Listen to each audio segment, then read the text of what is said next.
अस्सलाम वालेकुम, मैं हूँ प्रोफ़ेसर शीज़ा। आज हम एक छोटे से बच्चे के साथ मौजूद हैं, जिनका जो मेडिकल का एक केस है, जो कि आपको स्क्रीन पे उनकी हर डॉक्यूमेंट हम दिखाएँगे।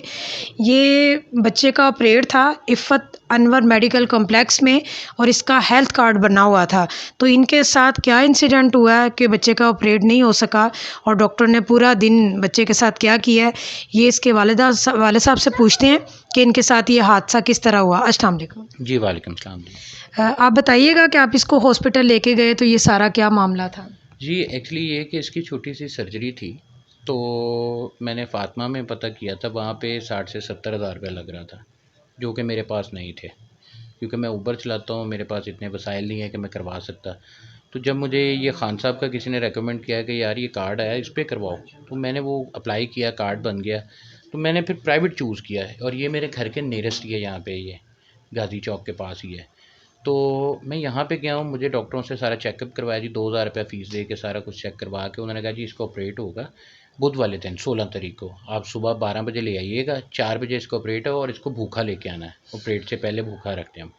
मैं इसको ले गया हूँ, 12 बजे एग्जैक्ट चले गए जी, बरनौला लगाया, ड्रिप लगाई इसको 1 डेढ़ बजे, ये हॉस्पिटल में रहा, वार्ड में रहा। उसके बाद डॉक्टर कोई भी नहीं आया, 4 बज गए हैं, 4:30 हो गए, 5:30 बजे जाके डॉक्टर साहब आए जी, वो कोई और पहले सर्जरी कर रहे थे। उन्होंने आके कहा जी कि एक मसला है जी, अभी ना गैस नहीं अवेलेबल जिससे बच्चा बेहोश करते हैं। बच्चा पूरा दिन भूखा रहा, जैसे कि ऑपरेट के लिए तो बच्चे को सुबह अर्ली मॉर्निंग से कुछ नहीं खिलाया जाता।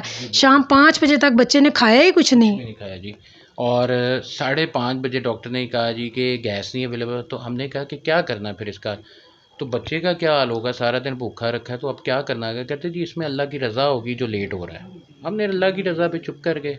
उसके बाद जी उन्होंने कहा जी, मैंने कहा आगे नेक्स्ट क्या करना? उन्होंने कहा जी 8 साढ़े 8 बजे इसका ऑपरेट हो जाएगा। मैंने सब्र कर लिया, मैंने कहा चलो जहाँ पे इतना वेट गुजारा, कोई इसके साथ साथ मेरी और मेरी मिसेस की भी तबीयत ख़राब, क्योंकि हम भी सुबह के स्टिल बैठे हैं, बच्चे को लेके बैठे हैं कि हो जाए हो जाए, और एक टेंशन भी होती है दिल में कि ऑपरेट है, बेशक छोटा बड़ा। बहरहाल उसके बाद ही 8:30 का वेट करने लग गए। मैंने रिसेप्शन से पूछा गैस होगी, उन्होंने कहा जी गैस रेंज होगी। मैं डॉक्टर के कैबिन में गया, मैं कहा डॉक्टर साहब गैस रेंज हो गई है तो क्या करना है? वो कह रहे जी कि नहीं हुई रेंज। मैं कहा जी हो गई है।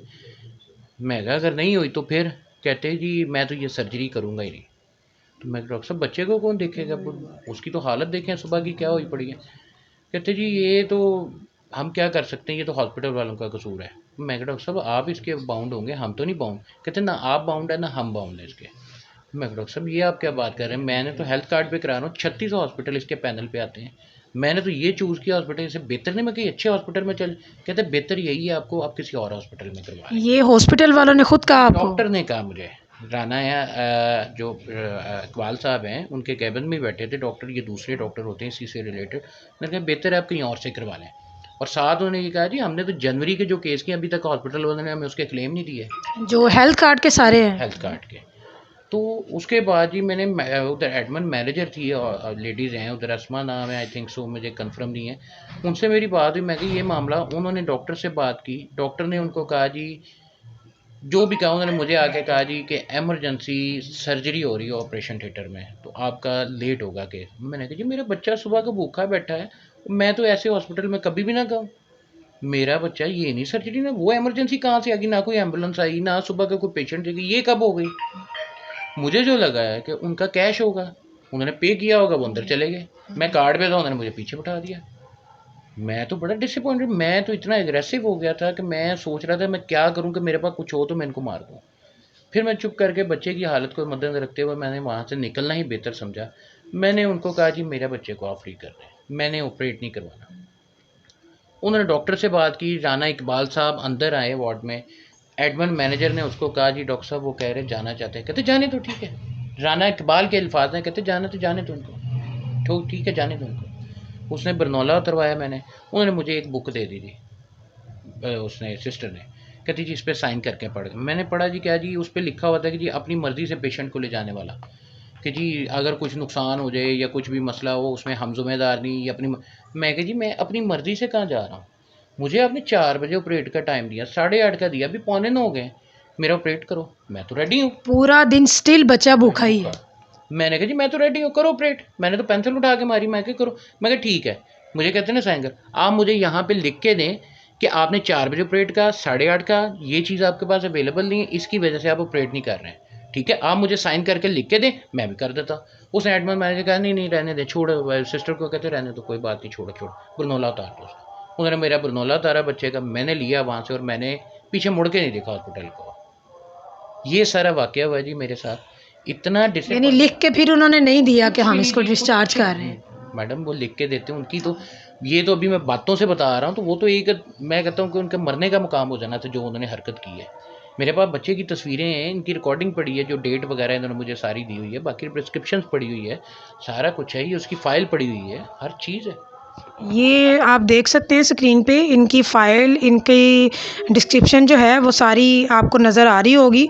हॉस्पिटल का नाम और तमाम जो इसके ट्रीटमेंट के ऑपरेट की जो डायग्नोज उन्होंने किए थे वो सारे। मेरा ख़्याल है कि इमरान खान साहब ने जो है वो हेल्थ कार्ड इसलिए नहीं बनाए थे कि आगे हॉस्पिटल वाले इस तरह की धांधलियाँ शुरू कर रहे हैं। अब ये पीछे से करप्शन आ रही है या हॉस्पिटल में डॉक्टर करप्शन कर रहे हैं, ये तो डॉक्टर का अमला ही जानता है कि ये करप्शन आ कहाँ से रही है। तो आप इमरान खान साहब को क्या मैसेज देना चाहेंगे? मैं तो यही कहना चाहूँगा खान साहब से कि एक बहुत बड़ी नेमत दे दी है हमारे अवाम के लिए, जो मिडिल क्लास हैं, गरीब हैं, इसका प्रोसीड भी होना चाहिए। ये हम इस तरीके से मीडिया के ज़रिए या कंप्लेनों के ज़रिए आपको रिकॉर्ड भेजें, आपका ऑन द स्पॉट एक नुमाइंदा प्राइवेट सरकारी हॉस्पिटल में एनी टाइम अवेलेबल होना चाहिए, जो इस चीज़ को फॉलो करे क्विकली। चेक एंड बैलेंस पूरा होना बिल्कुल चाहिए। क्विकली, जैसे मेरे बच्चे के साथ मसला है तो वो पूछने जोगा है कि क्या ये हेल्थ कार्ड की वजह से कर रहे हैं, क्या ये सच है, क्या ये इनकी वाकई इंटरन। मुझे ये प्रॉब्लम भी है कि ठीक है उनके पास गैस नहीं होगी, हो जाता है समटाइम हॉस्पिटल में एक चीज़ नहीं होती, जो यार आप मुझे पहले बता दो, ये सारी ट्रीटमेंट करने से, ड्रिप लगाने से पहले कि सर अभी हमारे पास अवेलेबल नहीं है, ऑपरेटर हो सकता है 4 घंटे मज़ीद लेट हो जाए, आप इसको ले जाएँ, 4 घंटे पहले ले आइएगा, मैं आराम से आ जाता, मुझे कोई प्रॉब्लम नहीं है जी। इन्होंने इतना ज़लील किया इस चीज़ को लेके, डॉक्टरों का एटीट्यूड, हॉस्पिटल वालों का एटीट्यूड, और ये कार्ड को बदनाम करने का तरीका है ताकि खान साहब की कोई पॉलिसी कामयाब ना हो। ये बहुत गलत बात है। एक चीज़ हमें दी, आपने नहीं करना, आप स्ट्रेटली कह दो भाई नहीं करना। तो यार एक मासूम जान को जलील कर रहे हो, कुछ हो जाए कौन जिम्मेदार है? 12 से 13 घंटे का बच्चा भूखा था बिल्कुल। सर मैम आप देख सकती हैं कि एक छोटा सा बच्चा है, उसके बेचारे के यहाँ पे बरनौला लगा, सारा दिन यही लगा रहा कि ये उतारो, ये उसको दिलासे दे रहे हैं, डॉक्टर आ रहा है, डॉक्टर आ रहा है। हम चाह रहे थे ऑपरेट हो जाए, रिलैक्स हो जाए, सुकून में आ जाए, मगर इन्होंने उसको एक ऐसा ख़राब किया ना सारे सिस्टम को, और कार्ड को तो मैं कहता हूँ ये बदनाम करने का तरीका है। ये खान साहब को स्ट्रिक्टली एक्शन लेना चाहिए। हम तो इतने खुश हैं और खुश रहेंगे इस चीज़ पे कि अल्लाह का शुक्र है हमें कोई एक अमाउंट मिल गई, लोन मिल गया एक किस्म का, वो जो हमने वापस भी नहीं करना। बिल्कुल ठीक है ना, तो इस चीज़ को प्रोसीड करना चाहिए। खान साहब को देखना चाहिए कि महकमे का बंदा वहाँ पे अवेलेबल है, हेल्थ डिपार्टमेंट का बंदा होना चाहिए कि जो ये सिचुएशन, अगर कोई कंप्लेन हो उसी वक्त क्विकली एक्शन हो, मौका नहीं। क्योंकि देखिए एविडेंस होते हैं, अभी मैं बातें कर रहा हूँ, लोग कहेंगे ये झूठ बोल रहे हैं, ये हॉस्पिटल आप जाएंगे वो कहेंगे ये झूठ बोल रहा है, क्योंकि मेरे पास कोई ऑथेंटिक एविडेंस नहीं है। मैंने तो अपनी स्टोरी बताई जो मेरे साथ हुआ है। खान साहब को एक मैसेज है ये हेल्थ कार्ड को बदनाम करने का, क्योंकि उनके डॉक्टर ने खुद कहा है हमें जनवरी के केस के पैसे नहीं मिले, तो इट्स मीन कि ये भी उसी के केस है, हिस्सा है। जी, ये मैसेज जो है वो इमरान खान साहब को पहुंचाना बड़ा ज़रूरी है, और मीडिया से बेस्ट कोई वे नहीं होता कि वहाँ तक अपना पैगाम जो है पहुंचाया जा सके। हेल्थ कार्ड की फैसिलिटी जो है वो आम से आम और हाई से हाई बंदे के लिए बहुत अफेक्टेड थी, लेकिन चूंकि इन डॉक्टर्स की सुपरविजन कोई नहीं कर रहा, जिस वजह से खान साहब को बदनाम करने का ये तरीका इख्तियार किया जा रहा है। तो रिक्वेस्ट है कि इस तरह के बहुत सारे लोगों के साथ इस तरह ही ज़्यादती होती रही होगी पहले भी, और मज़ीद भी। कुछ लोग मीडिया पे आते नहीं हैं, बता नहीं पाते, और कुछ लोग आ जाते हैं तो पता चल जाता है। तो इसके बारे में ख़ास एक्शन लेना चाहिए ताकि ये केसेस कम से कम आएँ और लोग अपने हेल्थ कार्ड से जो है वो अपना फ़ायदा उठा सकें और ट्रीटमेंट करवा सकें, जो मजबूर लोगों के लिए जो बहुत बड़ी एक हेल्प इमरान खान साहब ने निकाली थी। इसके साथ ही इजाज़त दीजिए, अल्लाह हाफ़िज़।